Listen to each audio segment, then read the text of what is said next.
Shalom Bapak Ibu Jemaat Institusi yang dikasihi Tuhan. Shalom. Selamat pagi. Kembali kita hadir di tempat ini. Saya percaya kita semua dalam penyertaan Tuhan. Amin.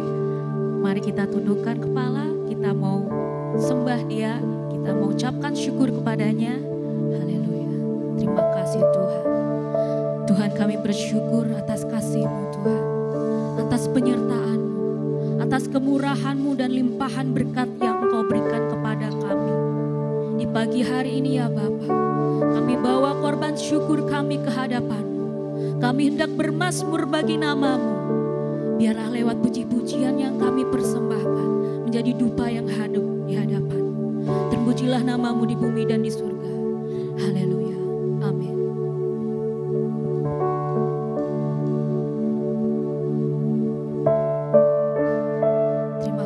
Tuhan.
berikan salam pada kanan kiri, katakan Tuhan kita adalah Tuhan yang hebat. Haleluya.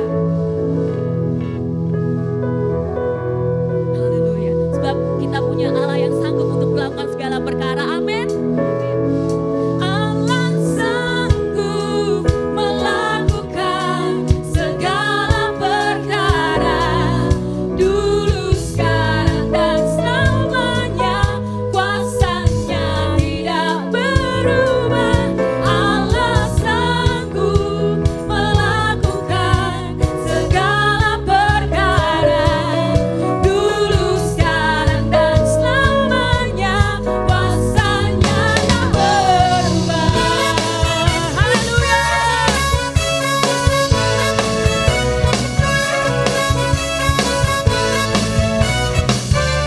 Mari kita imani lagu ini. Maukah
Shalom Bapak Ibu, selamat pagi. Sebelum kita lanjutkan ibadah, kita ada acara penyerahan anak pagi ini. Dan saya mengundang kedua orang tua, Maestro dan Silva, serta si kecil untuk maju ke depan. Gereja kita dan sinode kita tidak mengenal baptisan anak. Karena anak-anak masih belum dewasa, jadi kita menyerahkan mereka kepada Tuhan seperti yang pernah dilakukan oleh Yusuf dan Maria saat Yesus masih kecil. Mereka membawa Yesus ke dalam bait Allah dan menyerahkannya di hadapan Elohim. Itu juga yang akan kita lakukan sampai menunggu anak ini dewasa.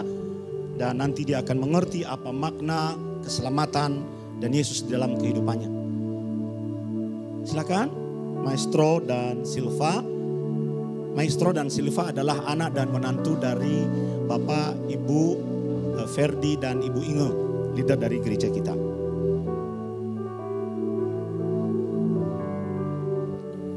Firman Tuhan berkata di dalam Lukas pasal 18, Bapak Ibu. Maka datanglah orang-orang membawa anak-anaknya yang kecil kepada Yesus supaya ia menjamah mereka. Terjemahan lain berkata supaya ia memberkati mereka. Melihat itu murid-muridnya memarahi orang-orang itu.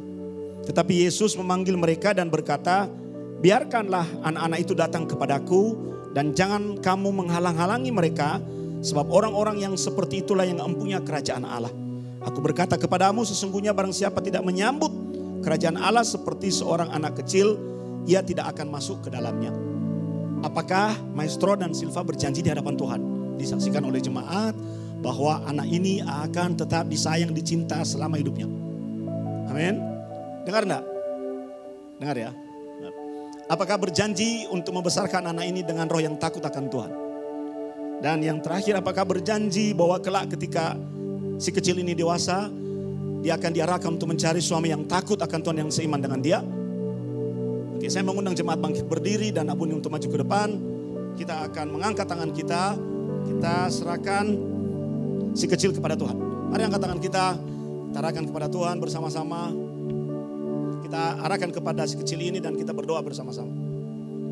Bapa, di dalam nama Tuhan Yesus, kami seluruh jemaat dari G2CC Family menyerahkan di dalam tangan Tuhan anak Natasha, Kathleen, Rosel di hadapan Tuhan. Kami serahkan dia untuk menerima berkat-Mu Tuhan. Dan kami tahu ada masa depan yang baik Engkau berikan kepada anak ini.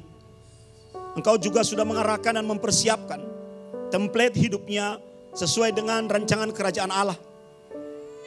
Kami melihat bahwa hal-hal baik akan menyertai anak ini. Kesehatannya, masa depannya, studinya, dan kehidupannya. Oleh sebab itu Tuhan, berkati kedua orang tuanya sesuai janjinya di hadapan Tuhan. Agar mereka bisa mendidik dan membesarkan anak ini dengan roh takut akan Tuhan. Mempersiapkan dan mendedikasikan anak ini untuk memiliki kelak seorang suami yang seiman dengan dia. Dan tetap mengasihi dan mencintai dalam segala kelebihan dan kekurangannya. Berkati kedua suami istri ini, kedua orang tuanya, Maestro dan Silva. Dan pakai mereka menjadi payung rohani bagi anak mereka dan keturunan-keturunan mereka yang lain yang akan Engkau datangkan dalam kehidupan mereka. Maka kami semua jemaat berdoa, biarlah berkat Bapa, Anak dan Roh Kudus turun atas anak kami Natasha, Kathleen, Rosel di dalam nama Tuhan Yesus. Mari sama-sama kita katakan amin. Berikan kemuliaan buat Tuhan, saudara. Silakan duduk.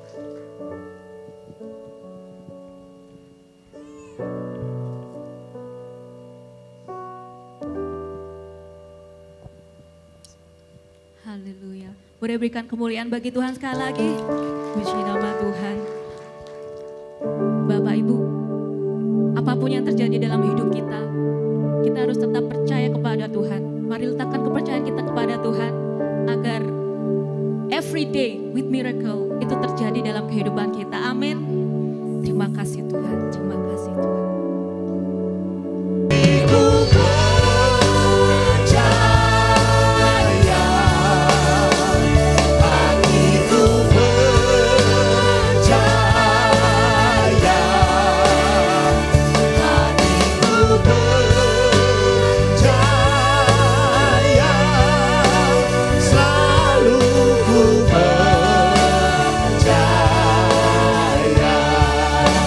Selalu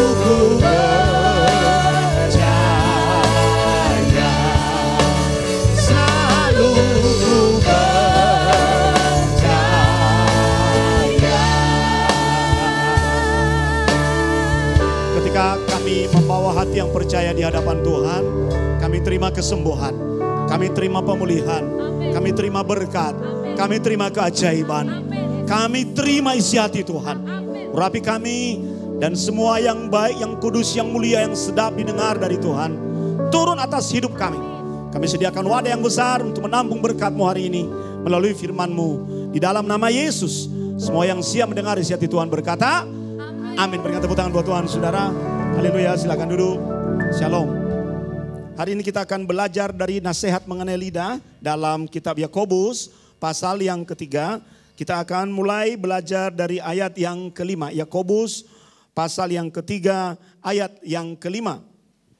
Demikian juga lidah. Katakan lidah. Walaupun suatu anggota kecil dari tubuh. Memang lidah itu bagian kecil dari tubuh ya. Secara fisiologis dia lebih kecil dari anggota tubuh yang lain. Walaupun ada bagian-bagian tubuh yang lain lebih kecil.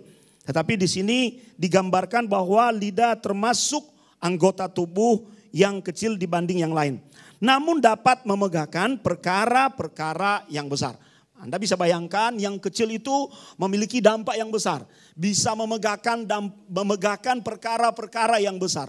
Berarti walaupun kecil, lidah punya kemampuan untuk melakukan, mendorong, menyebabkan, dan memberitakan perkara-perkara yang besar.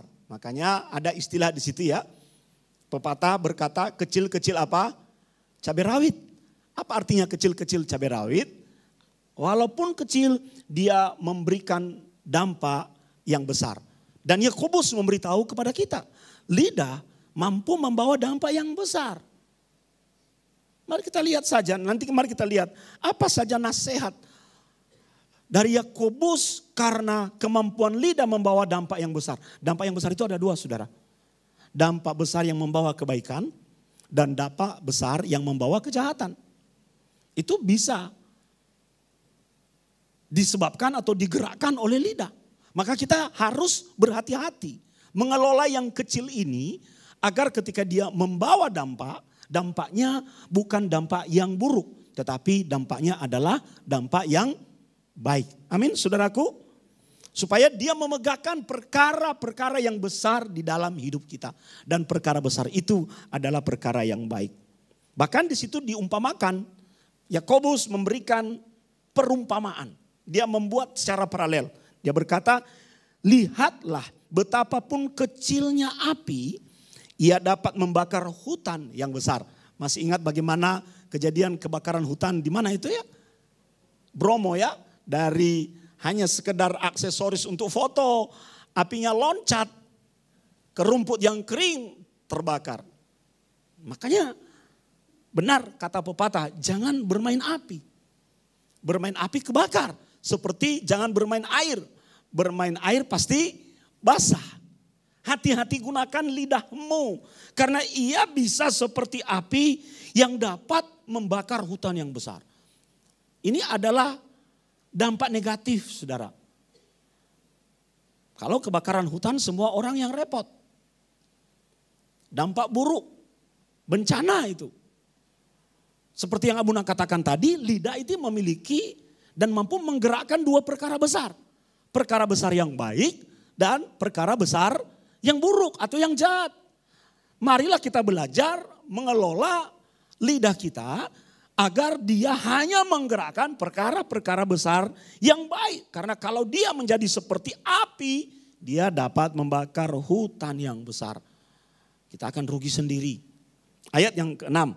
Lidah pun adalah api. Bahkan di situ dideklarasikan, lidah pun adalah api. Jadi Anda kalau demikian, kita bisa membakar orang lain dengan lidah kita. Betul enggak?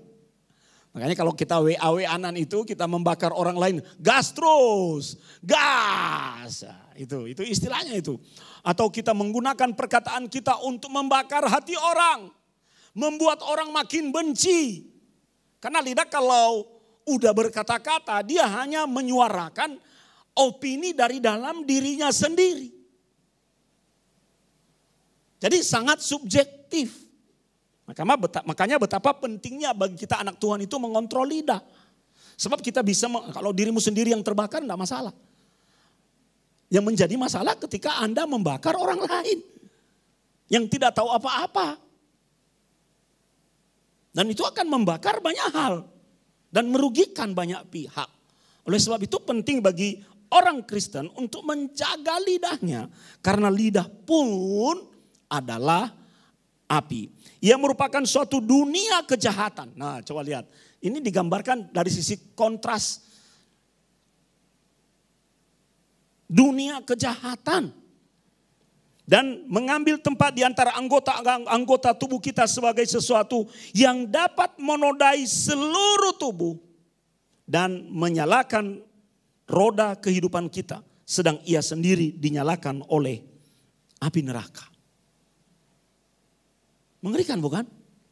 Kalau lidah ini tidak bisa kita kuasai dan kita kontrol dengan baik. Ternyata Yakobus memberitahukan kepada kita ada natur dalam lidah. Dalam lidah itu naturnya itu natur jahat.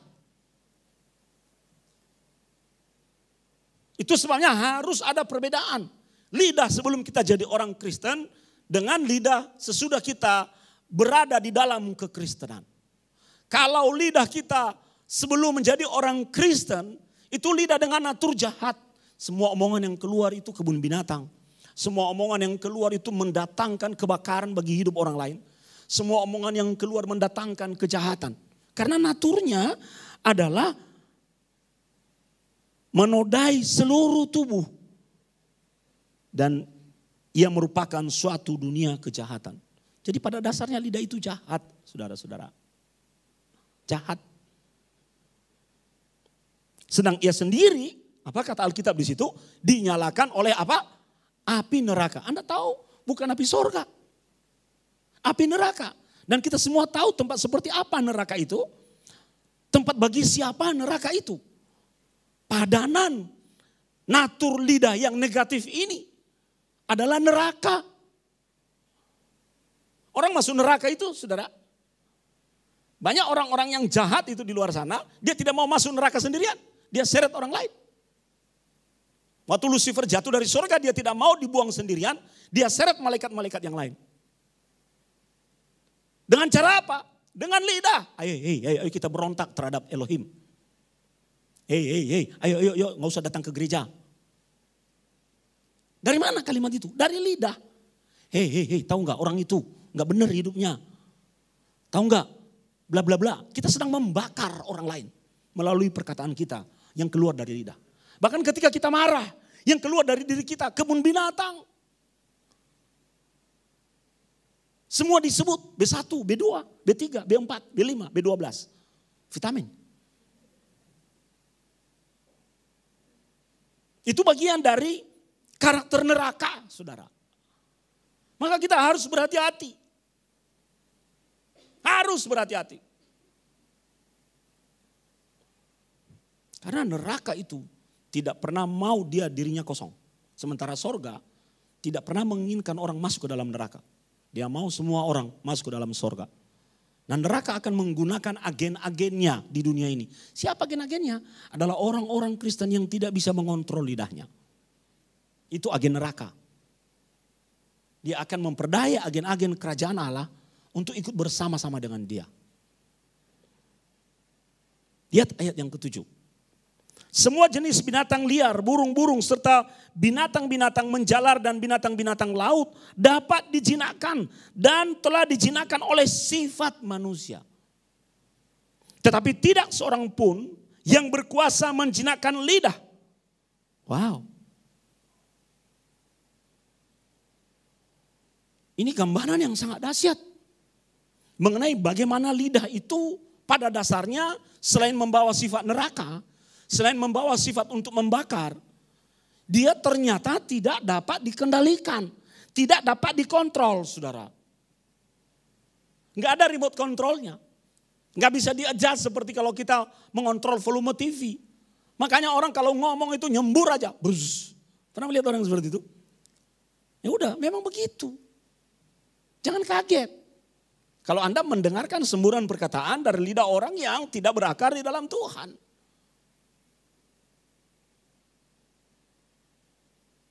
Jangan pernah kecewa dengan orang-orang yang seperti itu karena memang demikianlah dia. Seberapa sering kita kecewa terhadap orang-orang yang demikian. Membuat kita ikut mundur di dalam Tuhan. Jangan mau saudara. Karena kita harus paham sifat lidah. Ia memang tidak dapat dijinakkan. Tidak seperti kuda. Ukuran kekuatan di dunia ini adalah horsepower. Horsepower. Tenaga kuda. Dan sehebat-hebatnya sebuah kuda bisa dikendalikan dengan tali yang diikat di mulutnya. Dia binatang. Lidah bukan binatang.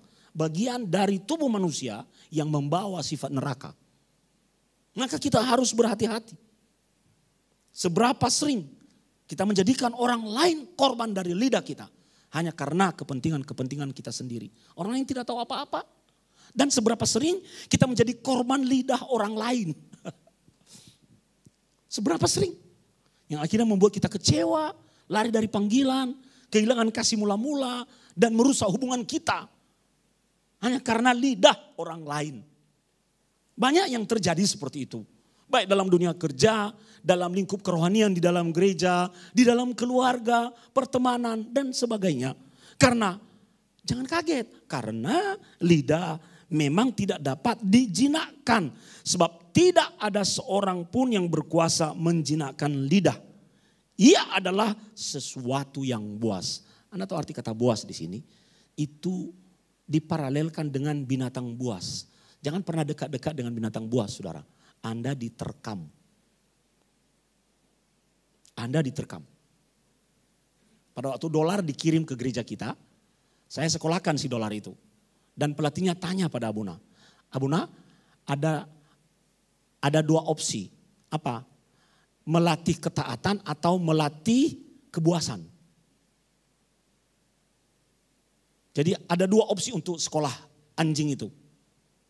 Dilatih untuk taat, nurut, memproteksi. Atau dilatih untuk buas, ganas, menyerang. Karena dia berkata ini kan kita berada di pojok. Dilatih ganas.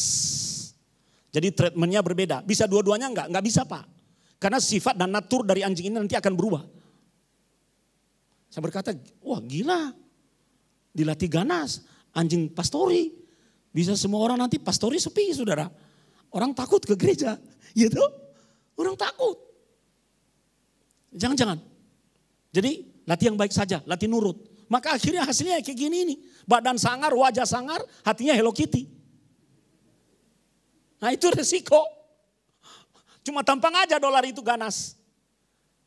Abuna kalau bawa dia jalan-jalan itu, ya jalan-jalan di sepanjang jalan Gerapatma itu kan ada buah tikus.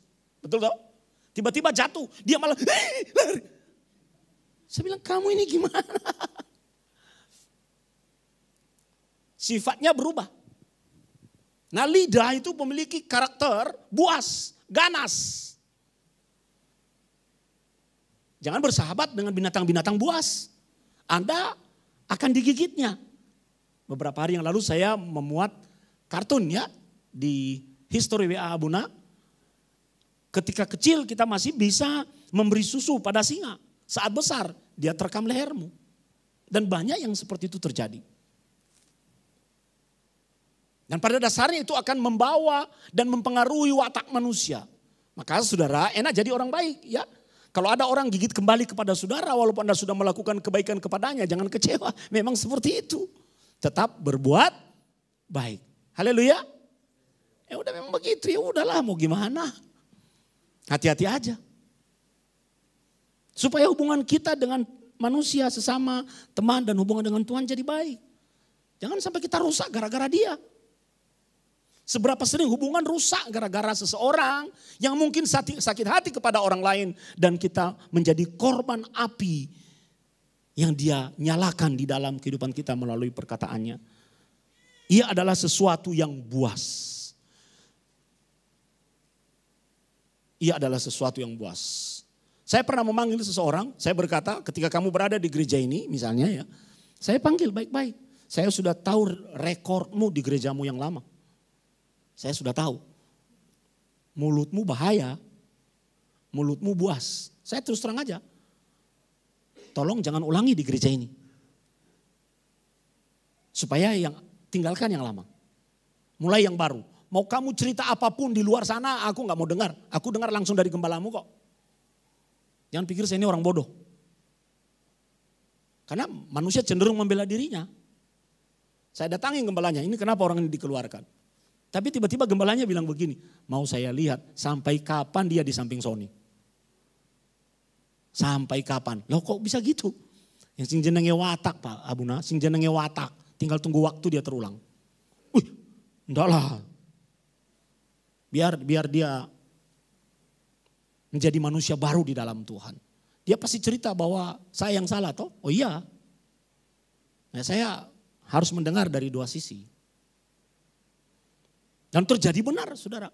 Terjadi benar. Dia mengabaikan.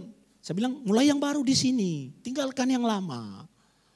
Jangan bawa sifat-sifatmu yang lama itu di sini. Mulai yang baru. Karena Bunda selalu berkata toh kalau Anda bergabung di G2CC. Jadilah a new man in Christ. Amin. Masa lalu kita di dalam Tuhan itu urusan kita dengan Tuhan. Dan kalau sudah kita bereskan selesai. Terulang itu. Terulang. Ketika saya ketemu gembalanya dia ketawa. Ha, benar kan saya bilang? Itu orang tidak bisa dikontrol. Nah kita harus berhati-hati saudara. Kita harus berhati-hati. Tidak ada seorang pun bisa berkuasa menjinakkan lidah.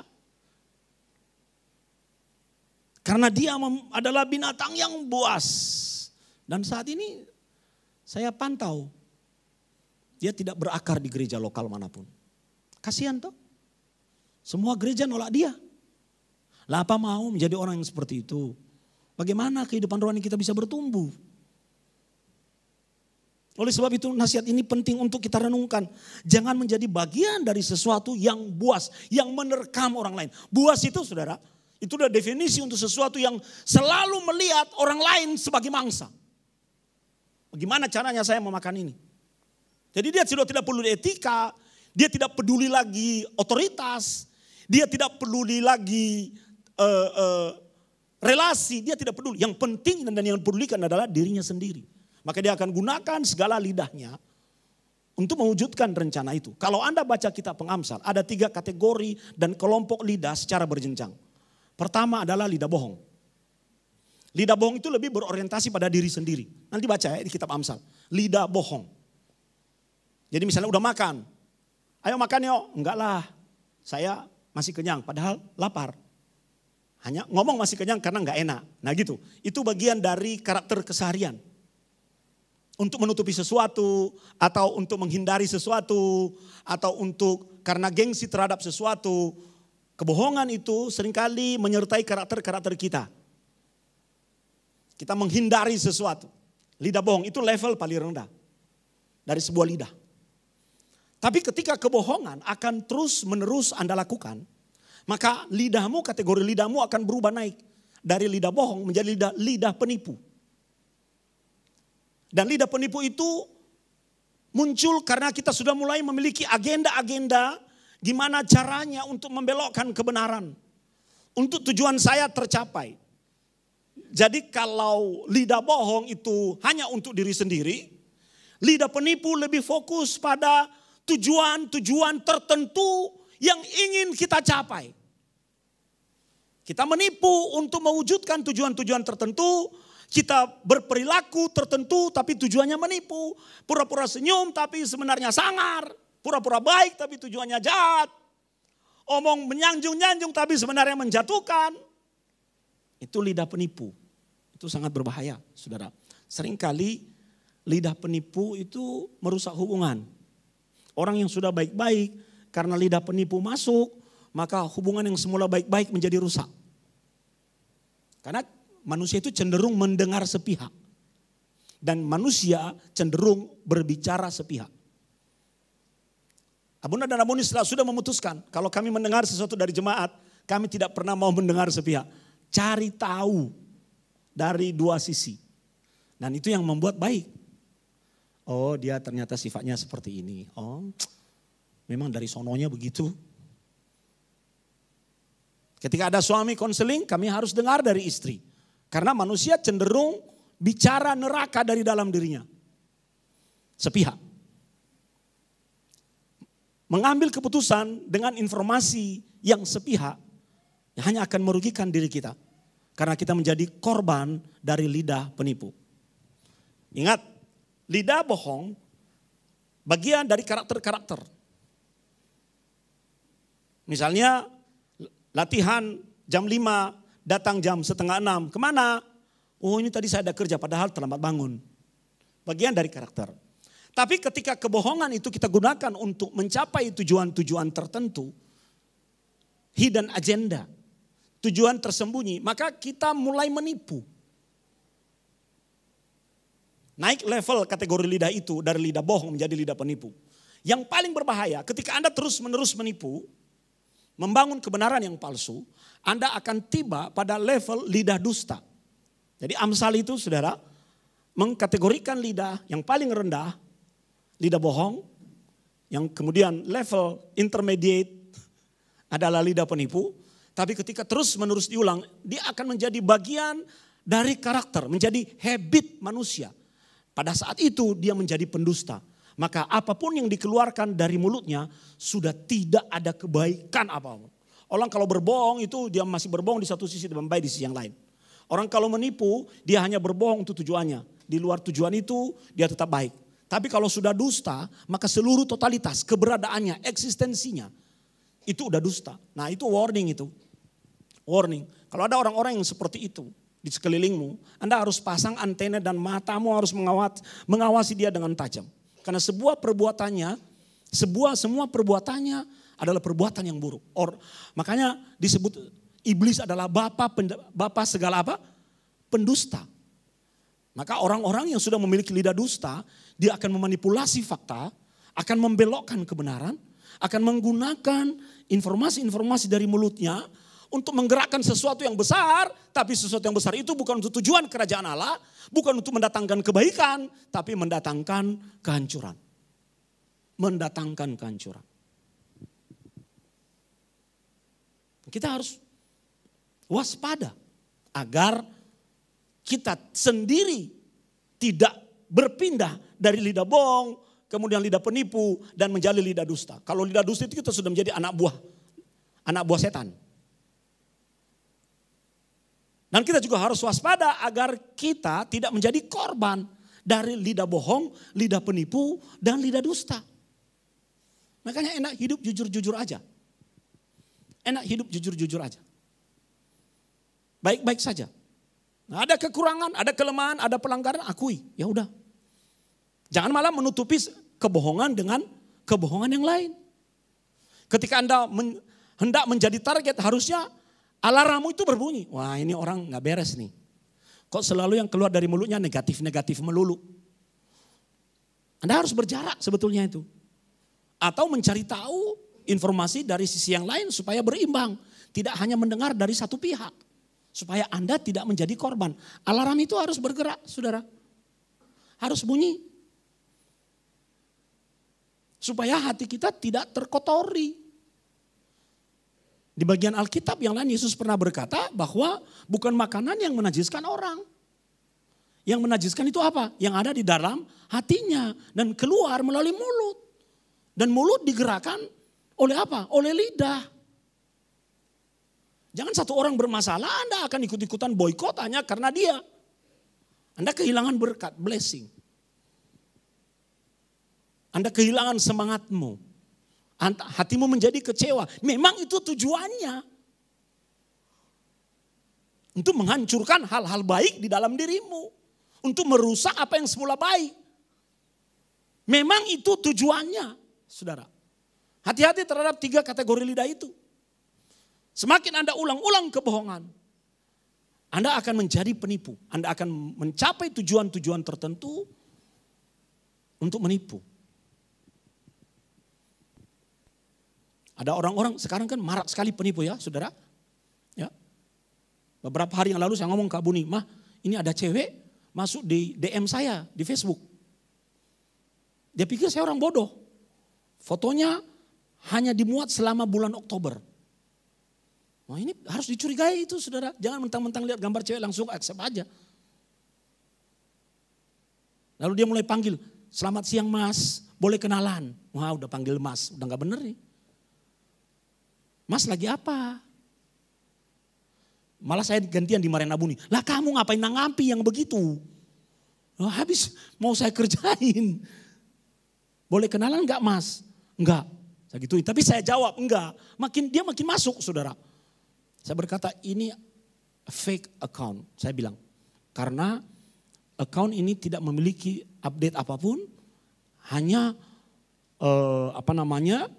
hanya foto-foto di dalam 1 minggu di-upload tanggal 3, tanggal 4, tanggal 5. Marah dia kirim APK di dalam percakapan itu supaya saya klik. Lalu dia ubah judulnya, maaf sinyal saya lemah jadi saya sampaikan secara suara kepada mas, dia bilang begitu. Dia pikir saya tekan tombolnya, saya kerjain ganti saudara. Saya pasang skrip palsu di situ, bukan skrip asli. Skrip palsu, HTTPS, tracking, Polda Jateng, fake account, report. Langsung dia mati semua sebenarnya. Mati semua, langsung saya blok. Dia tidak bisa dihubungi lagi. Seberapa sering penipu? Karena memang tujuan dari dusta itu adalah mengcover sesuatu menjadi lebih menarik, lebih indah. Tapi sebenarnya di dalamnya adalah jahat. Makanya jangan percaya lihat wajah orang di media sosial. Jangan percaya, udah pakai filter. Kecuali wajah Abuna itu loh, gak pakai filter. Ya, memang udah begini apa adanya. Jangan percaya, udah diubah-ubah. Dari gemuk bisa dibuat langsing loh foto. Bisa. Dari jelek itu bisa dibuat cantik. Pakai AI sekarang, pakai AI. Bisa dibuat mudah. Gampang sekarang pakai AI. Jadi hati-hati. Sebab manusia cenderung untuk mencapai tujuan-tujuan tertentu, menipu dan memanipulasi orang lain. Makanya kita harus di dalam Tuhan. Natur kita ini dosa, daging kita ini dosa. Kaki itu walaupun tidak mau, kaki itu bisa melenceng. Bisa melenceng. Ini yang membuat dia kembali, sadar, lurus. Adalah Roh Kudus yang ada di dalam diri kita. Haleluya. Ketika kita udah mulai tahu, ini lidah udah mulai ngaco. Roh Kudus yang ada dalam diri kita akan membangkitkan sebuah kesadaran. Bahwa itu enggak benar. Kontrol mulutmu. Kontrol. Kadang-kadang kita ingin mempercakapkan diri kita supaya dianggap hebat oleh orang lain. Enggak boleh begitu. Reputasi itu dari mulut orang lain, bukan dari mulut kita. Dilihat dari track record, jejak yang kita buat, yang kita hasilkan.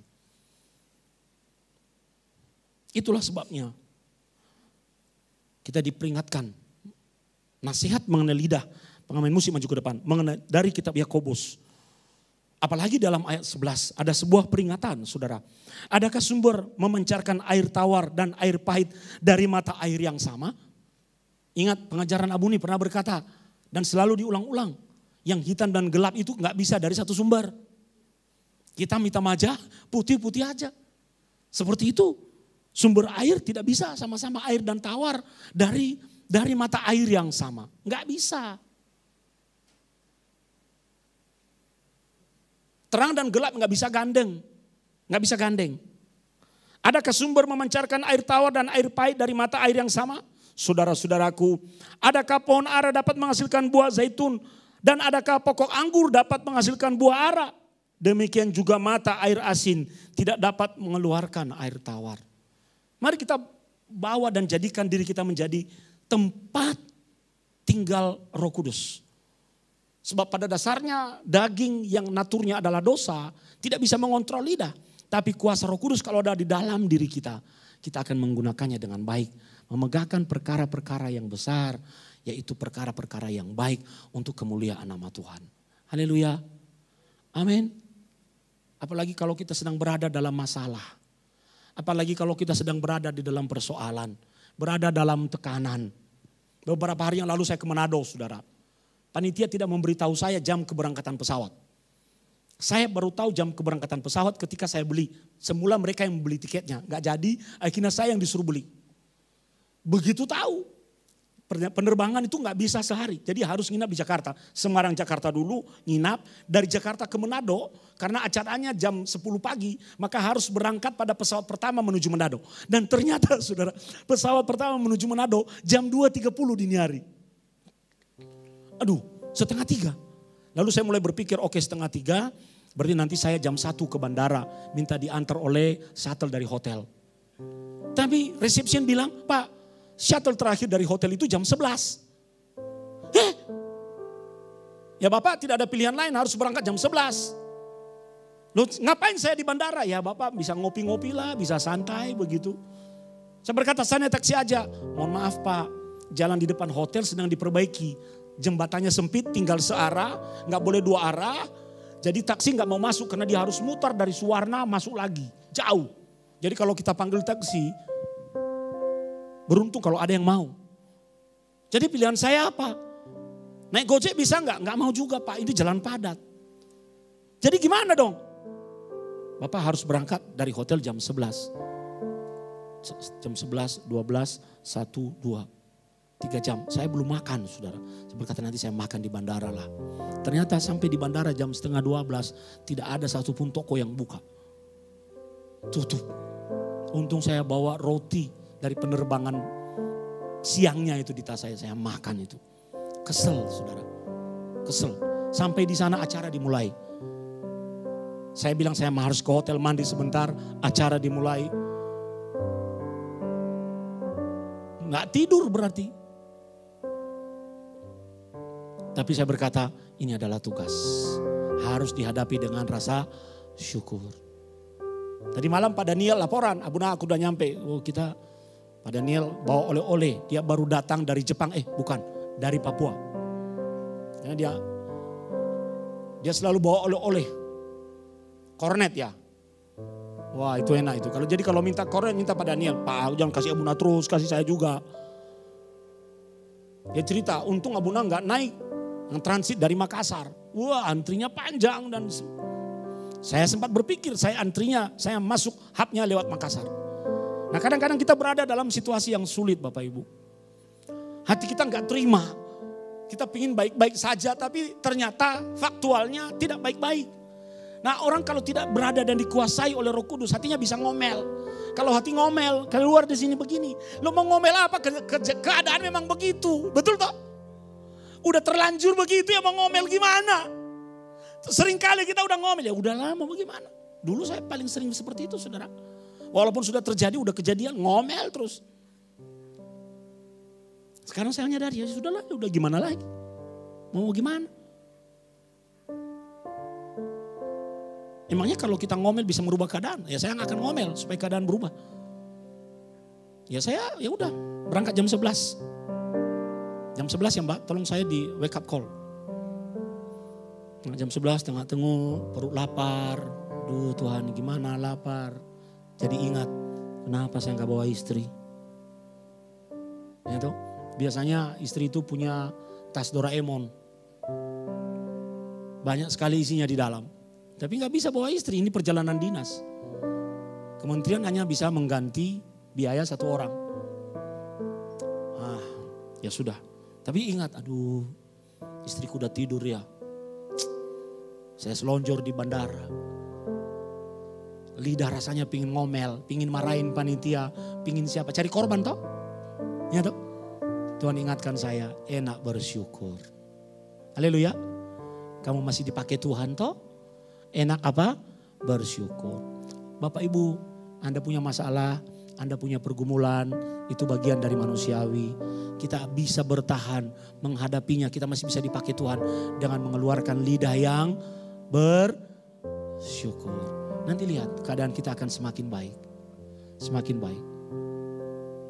Semakin baik. Saya ingat dan mengenang almarhum Pak Cipta. Dia diperpanjang usianya oleh Tuhan. Tapi saya selalu ingatkan dia. Nanti akan ada satu masa tidak ada perpanjangan bro. Sudah selesai tugasmu. Iya Abuna, saya merasa bahwa Tuhan banyak memperpanjang hidup saya. Walaupun saya sakit tidak sembuh, tapi terjadi perpanjangan. Bersyukur. Dan itu terjadi karena bersyukur. Amin. Mungkin Anda sedang bergumul, bermasalah. beban gak diangkat-angkat, tapi nyatanya Anda masih bisa berdiri. Anda masih bisa berjalan, Anda masih bisa bernafas, masih bisa berjuang. Mari bersyukur. Karena kehebatan kita tidak berasal dari dalam diri kita, tapi dari Tuhan. Amin. Kita nyanyi satu lagu, bukan karena. Mari bangkit berdiri.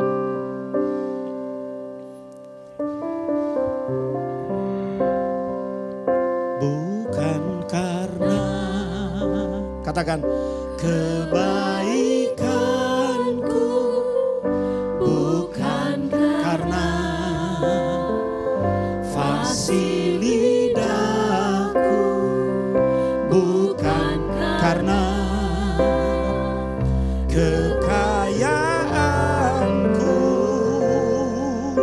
ku dipilih dan dipanggilnya, bukan karena, katakan, kecakapanku, bukan karena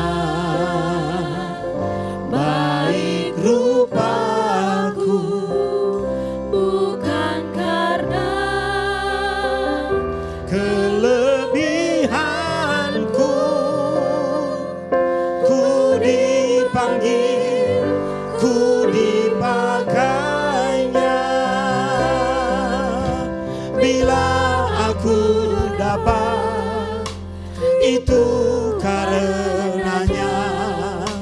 Bila aku punya semua dari kesehatanmu, semua dari Tuhan.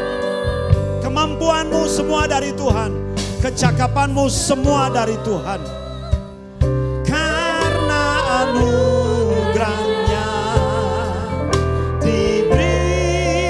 diberikan kepada kita.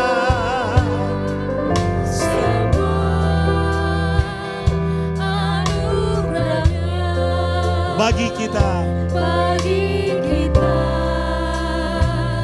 bila kita dipakainya. Mari letakkan kedua tanganmu di dadamu. bukan karena Terima kasih Tuhan. kebaikanku, bukan karena Thank you Lord. fasih lidahku, bukan karena kekayaanku, Ku dipilih dan dipanggilnya. Revo akan menutup dalam doa. bukan karena kecakapanku, bukan karena baik rupaku, bukan karena kelebihanku, ku dipanggil, ku dipakainya. Bila aku dapat, itu karenanya. Bila aku punya semua daripadanya. Semua karena anugerahnya diberikan kepada kita. Semua Anugerahnya bagi kita. bila kita dipakainya, bila kita dipakainya, bila kita dipakainya.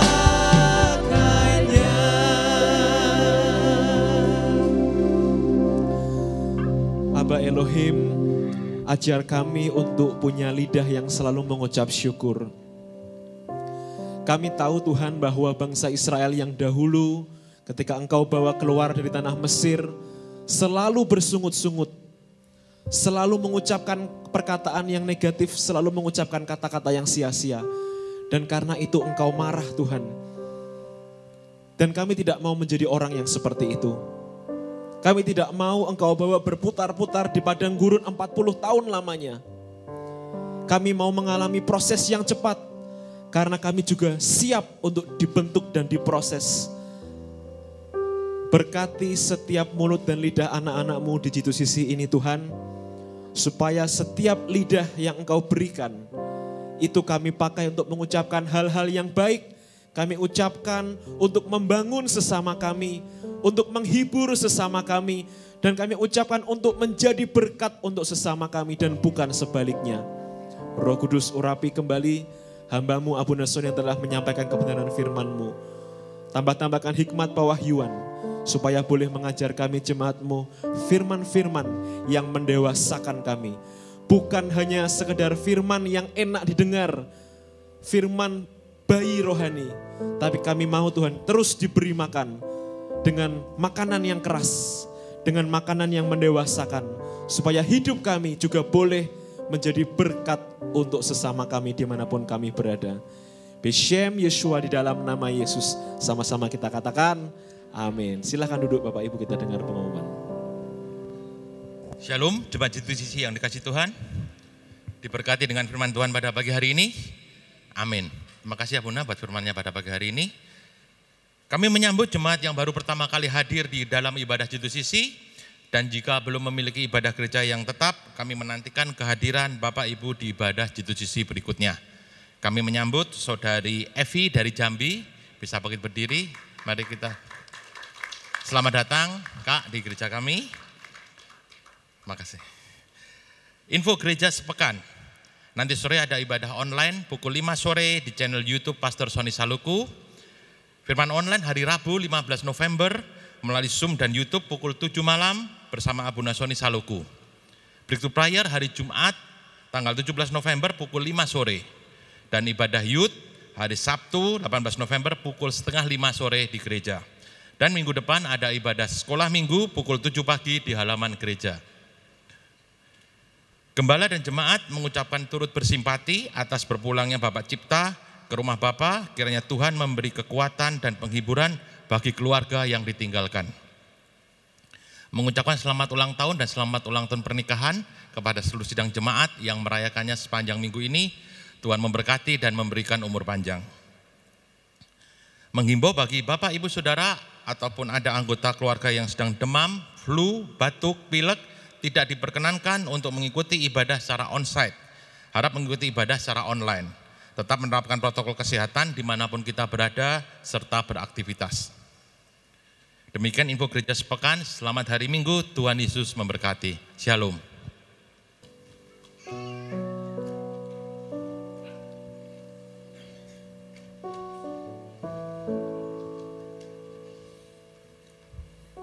Siap, gerak. Mundur 2 langkah, gerak. Mundur 2 langkah sayang. Mundur. Ayo kita berdoa untuk anak-anak kita Bapak Ibu. Bapak, di dalam nama Tuhan Yesus kami berdoa untuk anak-anak kami, berkati mereka. Roh yang takut akan Tuhan Engkau berikan kepada mereka. Tidak ada kutuk di atas kepala mereka. Yang ada adalah berkat. Dan mereka diberkati dalam studi mereka, kesehatan mereka. Dan jadikan mereka terang di dalam keluarga, teman-teman mereka. Ketika mereka bersekolah, ada roh yang rajin, ada roh yang takut akan Tuhan. Jauhkan anak kami dari pergaulan yang buruk Tuhan. Biar malaikat-Mu juga ikut menjaga mereka. Dan berkati guru-guru sekolah minggu yang akan membawa anak-anak kami ini untuk mengalami perjumpaan dengan Tuhan secara pribadi. Kami mengucap syukur Tuhan buat kebaikan-Mu. Dan kami berdoa acara Natal sekolah minggu juga dipersiapkan dengan baik. Dan acara itu boleh menjadi berkat. Demi nama Yesus kami berdoa, sama-sama kita katakan amin. Sebelum kita doa berkat, ada yang berulang tahun Bapak Ibu yang belum Abuna doakan? Siapa? Tidak ada? Hah? Stephen mana? Bu Eni? Mana Bu Eni? Stephen, bawa Bu Stephen sekalian. Siapa lagi? Wedding anniversary kemarin si Ferry Novika.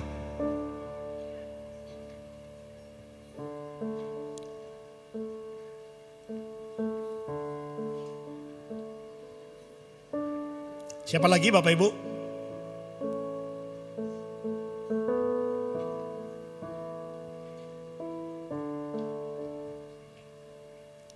Ayo kita bangkit berdiri. Happy birthday, happy birthday, happy birthday to you. Umur panjang di tangan kananmu, di tangan kirimu kekayaan dan kehormatan sampai selamanya.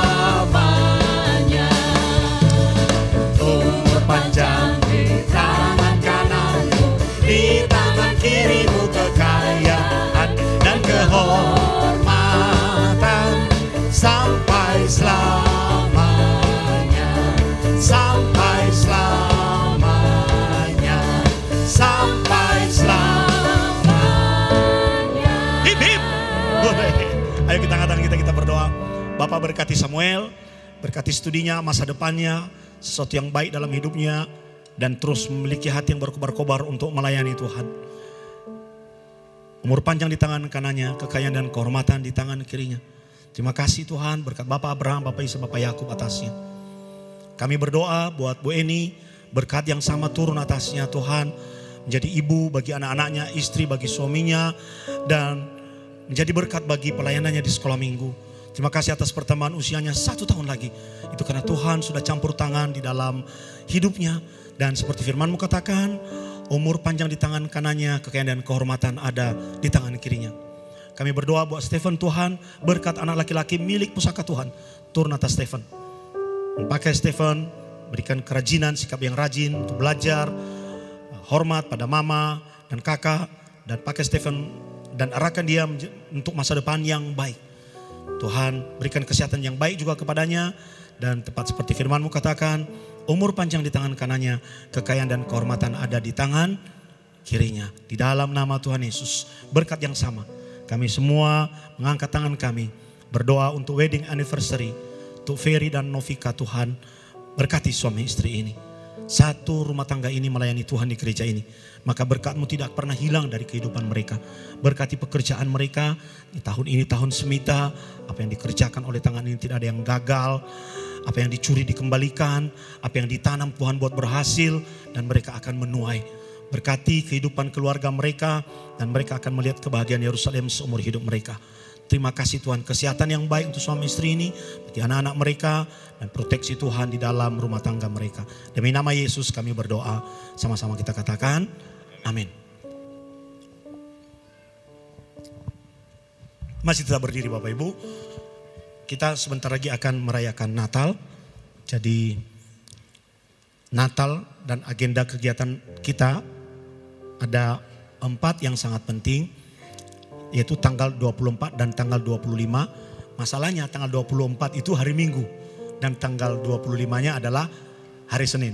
Juga tanggal 31 adalah hari Minggu dan tanggal 1-nya adalah hari Senin. Jadi nanti di Natal kita tanggal 24 tidak ada ibadah pagi. Kita semua ibadah sore. Lalu tanggal 25 kita juga ibadah sore. Juga tanggal 31 karena hari Minggu tidak ada ibadah pagi. Jadi kita semua numpuk di sini sore hari. Nanti setelah itu menjelang tengah malam, begitu ibadah selesai, yang pulang silakan pulang, yang masih tinggal bisa tinggal untuk lanjut sampai tengah malam. Tapi besoknya tanggal 1 kita ibadahnya pagi. Ya. Jadi tapi kita mulai bukan jam 7, jam 8. Di situ ada Mbak Oni yang akan menjadi PIC dari acara Natal kita. Mereka juga sudah menyediakan amplop persembahan Natal seperti yang selalu kita lakukan di gereja kita untuk mendukung biaya Natal di gereja kita. Di bawah, ada di bawah amplopnya. Nanti kalau ada pertanyaan mengenai kegiatan, aktivitas Natal, bisa langsung berhubungan dengan Abuni atau dengan Mbak Oni. Dan kita juga nanti tanggal 31 ada perjamuan kasih. Jadi Tapi nanti biar diatur oleh panitia supaya tidak 10 jemaat 10 bawa bakmi terus semuanya ya, semua jadi pesta bakmi kita ya. Jadi biar diatur nanti, ada yang bawa gorengan, ada yang bawa roti, ada yang bawa B2 diizinkan lah ya, boleh ya? Boleh ya? Besoknya bertobat tapi. Jadi tanggal 1 jangan lupa mulai siapkan, mulai berdoa. Tanggal 1 Abuna akan berdoa pengurapan untuk pekerjaan. Mulai siapkan apa yang perlu didoakan sampai dengan hari ini. Abuna selalu mendengar kesaksian akan apa yang didoakan. Jadi Tere nanti karena bengkel bawa itu alat bengkel ke atas, naikkan ke atas itu ya saudara. Ya. Itu saja tambahan pengumuman dari Abuna. Dan mari kita berdoa, pulanglah dengan membawa berkat Tuhan, buka kedua tanganmu. Tuhan memberkati engkau dan melindungi engkau. Tuhan menyinari engkau dengan wajahnya dan memberi engkau kasih karunia. Tuhan menghadapkan wajahnya kepadamu di dalam shalom-Nya, yang menerima berkat Tuhan berkata, amin.